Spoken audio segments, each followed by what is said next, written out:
So my name is Julien Garcia. I work for Darden Restaurants, specifically the Olive Garden concept. I am a culinary manager for Olive Garden as we speak right now. I came to do the workshop as a Hispanic Hero, just to see how to connect with the kids and to see what's going on with them. It has been so far an amazing experience to seeing the kids how interested they are and how innocent and how much they want to build in their future. They're still in that age where make a break right now. And just seeing how their focus, how their goals are, and how they really want it. They may not know how to, but it's something that they really want to do. So they just need that extra push, and hopefully we have guided them somehow on things that you can do and best practices that you could have. Also. Great. Thank you for participating in the Hispanic Heroes Workshop.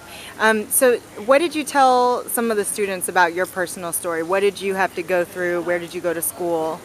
I definitely had a lot of obstacles, within my family. I am Hispanic. I learned Spanish first and English. I travel a lot from school to school, so I was always in a new school. Sometimes I was not up to par with the education level. Sometimes I was above it. So I always had to, somewhat fit in. When I went to go to school for football, I got in a car accident. So I had problems with my back, so I couldn't go to school, university for that. I decided to go to a different school because I was not going to let that stop me from going to school. Once I went the first 6 months, my grandma got sick with breast cancer, so I had to go and leave school after the first semester to go take care of her. And then the year after, when she was a little bit better, I went back to school and finished my associate's degree. So it's definitely been something, that go back and forth, and then I work full time also. So I just told them it's about personal sacrifice, that's why I have done a lot, and just seeing what's worth it, what do I need to do for me to get there. So, maybe sleep a little bit less, hang out a little bit less with my friends, but in the end it's worth it because you have the house that you want, you have the car that you want, you're building a future so you can go on vacations and do what you need to do. I explain to them that friends are your friends, but they're not going to pay your bills. They're not going to, give you your future. They're going to work on their future if they're interested. So just all about what you want to do and what you're willing to do. What were some of the key questions that a lot of students asked you during the Hispanic Heroes Workshop? What kept me going? If I was supposed to go for football and my back, got messed up so I couldn't go no more. If my grandma got sick, it's always different obstacles right away. What kept me going? And I told her, it's my focus. It was what I wanted to do. I know what I was willing to do for it. It's just I told them I talked to myself. I knew it was realistic. I had to focus what was the best way for me to get and accomplish what I need to do. I'm still going to school, online courses and stuff. So I told them, it doesn't stop. Just continue what you're willing to do with it. I want to retire very young. So I told them that's my goal. So I need to do my sacrifices now, so I could get my goal at the end. So they wanted to know what keeps me going. And I told them, I focus on it. And I want a better future when I have a family. I want to be able to create for them, and when I have anything going on, I want to be able to provide and go vacations, and without me working, I won't be able to do that. Do you think that you've gained anything out of being a volunteer as a Hispanic hero attending this workshop? Personally, yeah, just seeing how, there's still so much youth out there. There's still, so much people that really want to, and they just need that extra help, extra push, that extra guidance. We see that the success rate for high school dropouts is higher than ever.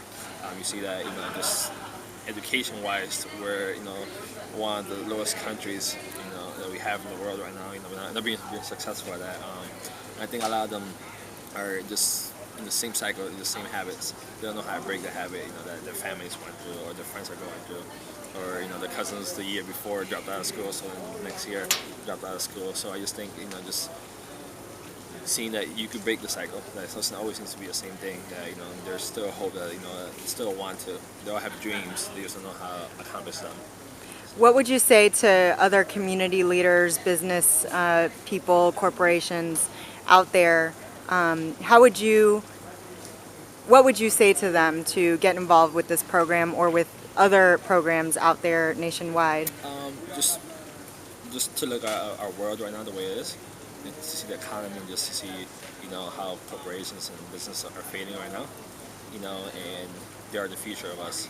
So for our kids, for our grandkids, for our family that will continue on, the family tree that will continue on after us, you know, we need to do what we need to do now to help them be successful.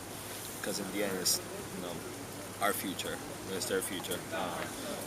If you could help out, sometimes we just gotta take a little bit less, and just step back a little bit and just what can I do so we can be more successful. And it benefits throughout if we are more successful as a country, as education level, with education and everything else. It benefits us in general as a country. It benefits the corporations because you have more successful people to do higher skill jobs.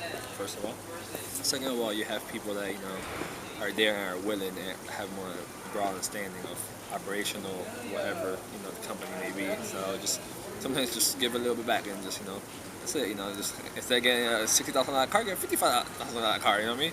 So just sacrifice a little bit. It's okay. We need the support to be successful. Because without them, without if none of them go to school, none of them educate themselves, we won't have nobody be doctors, take care of us, run companies. So if they fail, we fail.